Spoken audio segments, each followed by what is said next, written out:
하나님, 오늘도 하나님께 나아감으로 하루를 시작하게 하시니 감사합니다.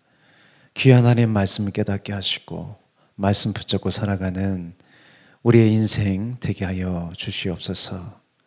하나님을 알기 원하고 하나님을 찬양하기 원합니다. 주님 인도하여 주옵소서. 감사하고 예수님의 이름으로 기도합니다. 아멘. 할렐루야. 오늘 시 100편 볼 차례입니다.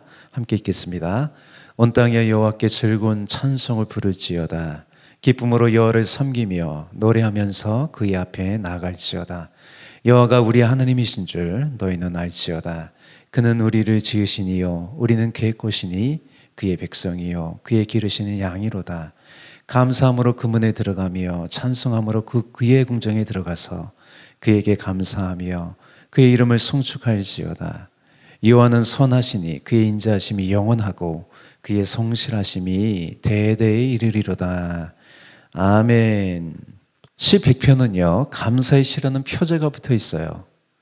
본문을 보면 찬양의 명령과 그에 대한 이유로 구성되어 있습니다.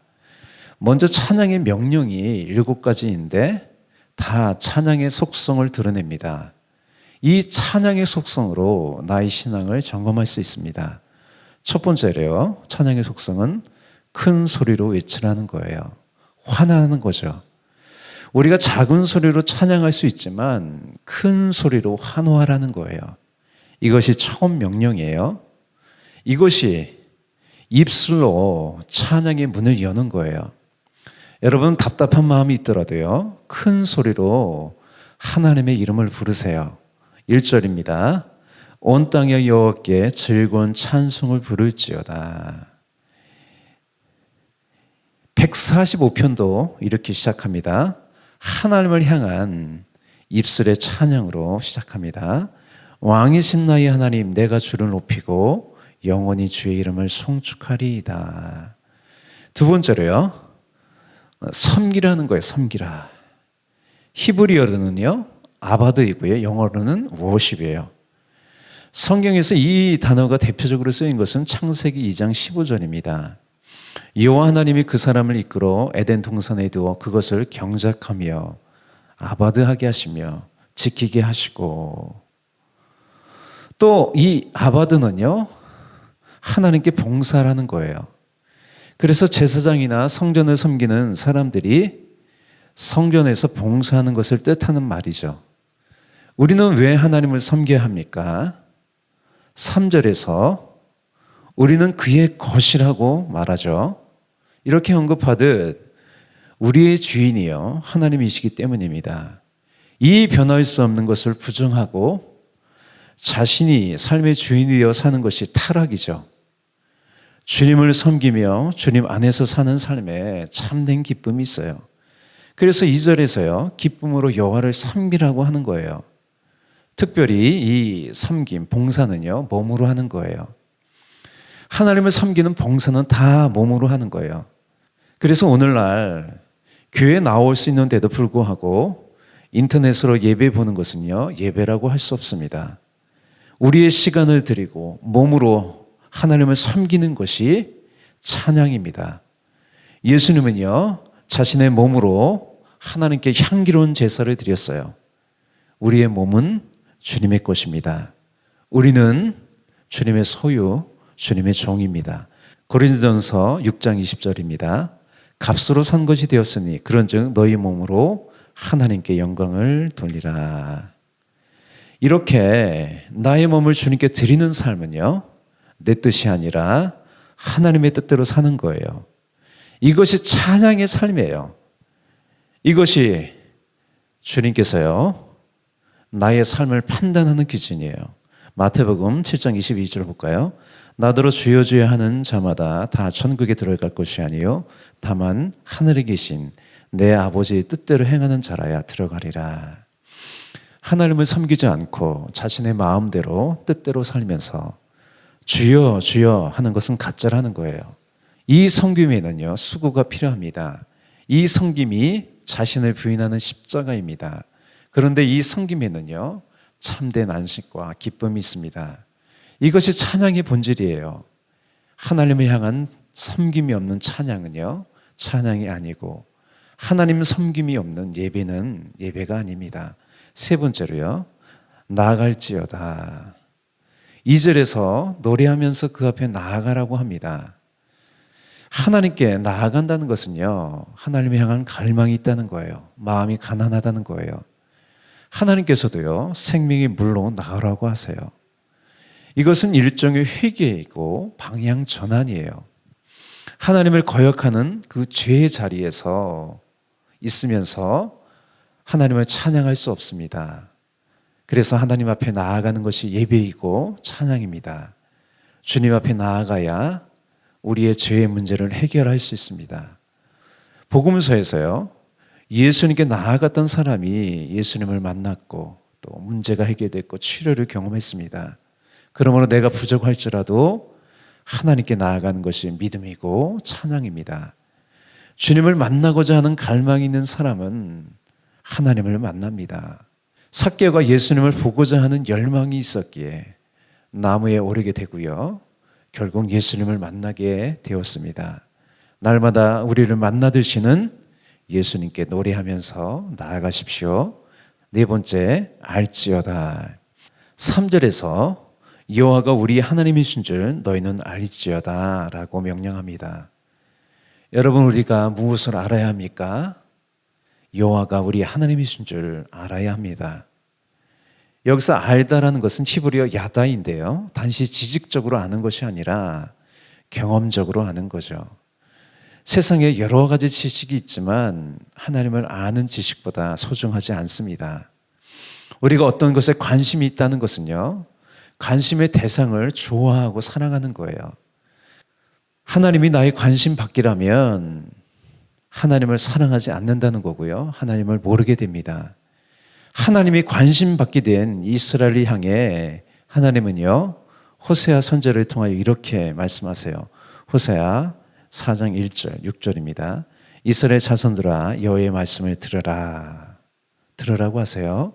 여호와께서 이 땅 주민과 논쟁하시나니 이 땅에는 진실도 없고 인애도 없고 하나님을 아는 지식도 없고, 내 백성이 지식이 없음으로 망하는도다. 내가 지식을 버렸으니 나도 너를 버려 내 제사장이 되지 못하게 할 것이요 내가 내 하나님의 율법을 잊었으니 나도 내 자녀들을 잊어버리리라. 하나님과 깊은 관계를 유지하면서요, 하나님의 뜻대로 사는 사람은 어떤 것에도 흔들리지 않습니다. 바울도 여러 가지 어려움을 당했지만 흔들리지 않았던 이유는요, 가장 고귀한 예수님을 알고 있었기 때문이에요. 그리스도 안에서 살고 있었기 때문입니다. 하나님을 아는 것이 믿음이고 또 하나님을 알아야 찬양할 수 있습니다. 다섯 번째, 감사라는 거예요. 이 감사는요, 하나님의 은혜에 대한 합당한 반응입니다. 감사로 제사를 드리는 자가 나를 영화롭게 한다고 했습니다. 시편 136편을 보세요. 26절에 모든 절마다 감사라는 후렴구가 있어요. 몇 구절만 보겠습니다. 해로 낮을 주관하게 하신 이에게 감사하라. 달과 별들로 밤을 주관하게 하신 이에게 감사하라. 애굽의 장자를 치신 이에게 감사하라. 이스라엘을 그들 중에서 인도하여 내신 이에게 감사하라. 우리에게 가장 소중한 은혜는요, 4절에서도 노래하듯 감사함으로 그 문에 들어갈 수 있게 되었다는 거예요. 예수님께서 화목제물이 되어 하나님과의 원수에 관계된 우리를 회복시켜 주셨습니다. 우리 마음 가운데 하나님을 향한 감사가 사라지면요, 기쁨도 사라져요. 여러분, 하나님께 감사하십시오. 여섯 번째, 들어가라는 거예요. 감사함으로 그 문에 들어가라고 합니다. 들어가라는 것은 하나님의 초대입니다. 하나님은 아브라함을 찾아오셔서 그 축복의 문을 열고 그 문으로 들어가라고 하셨어요. 그 문으로 들어가면 4절과 같이요, 하나님의 궁정이 있습니다. 4절 볼까요? 감사함으로 그의 문에 들어가며 찬송함으로 그의 궁정에 들어가서, 예수님께서 그의 피로 우리를 씻어 정결한 마음으로 담대히 은혜의 보좌 앞에 나아갈 수 있게 되었습니다. 예수님은 양의 문이 되셨어요. 우리가 그 문으로 들어가며 나오며 생명을 누리는 거예요.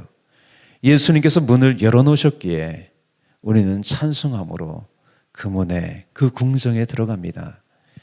만세반석 열리니라는 찬송가가 있습니다. 1절과 4절을 제가 읽어드릴게요. 만세반석 열리니 내가 들어갑니다. 창의 허리 상하여 물과 피를 흘린 것 내게 효험되어서 정결하게 하소서.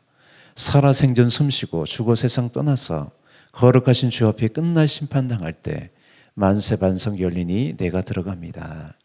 마지막 7번째입니다. 송축하라는 거예요. 4절에서요. 그 이름을 송축할지어다 라고 명령합니다. 송축하라는 히브리어는요. 바라크예요. 무릎을 꿇다, 축복하다 이런 의미가 있어요. 송축은요. 하나님을 높여드리는 거예요. 하나님은 높고 위대하십니다. 찬양받으시기에 합당하십니다. 우리는 그 앞에 무릎을 꿇고 송축하는 거죠. 우리에게 항상 하나님을 향한 송축함이 있으면 어떤 위기도 이길 수 있어요. 시 34편을 보면 이 표제가 다윗이 사울에 쫓겨 아비멜렉 앞에서 미친 채 하다가 쫓겨나와서 지은 시라고 하는데 시의 시작이 이래요. 내가 여호와를 항상 송축하며 내 입술이 항상 주를 찬양하리이다. 여러분 하나님을 송축하십시오. 우리의 발걸음은요. 하나님을 송축하면서 걷는 길이에요. 하나님을 송축하면서 나아갈 때 앞에 있는 여리고성이 무너집니다. 다음으로요. 우리가 이렇게 하나님께요. 큰 소리로 외치면서 섬기면서 나아가면서 하나님을 알면서 감사하면서 들어가면서 송축하면서 이렇게 찬양해야 하는 이유는요. 3절과 5절이 있어요. 우리 3절부터 볼까요?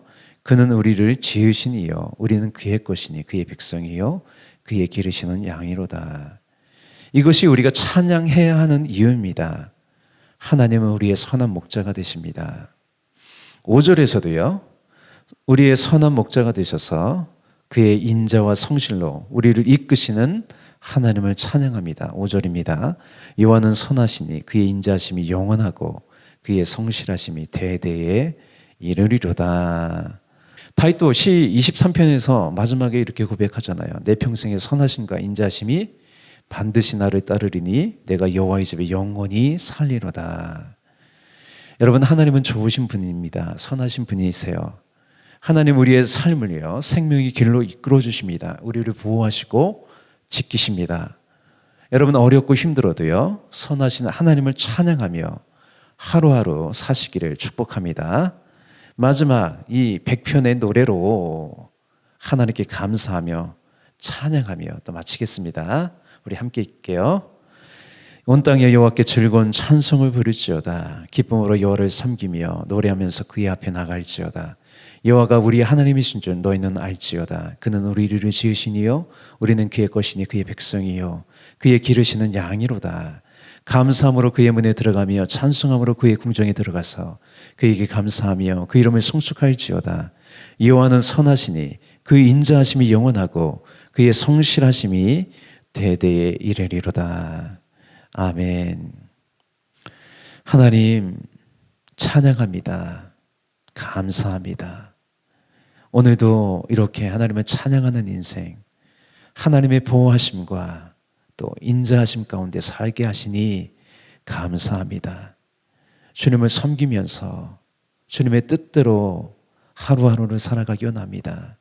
날마다 하나님을 찬양하며 사는 기쁘고 복된 인생이 되게 하여 주시옵소서. 부족하고 연약합니다. 이 혼란하고 어둠 많은 이 세상 가운데 하나님을 찬양하며 하루하루 살아가는 우리 모든 성도 되게 하여 주옵소서. 감사하고 찬양하며 예수님의 이름으로 기도합니다. 아멘.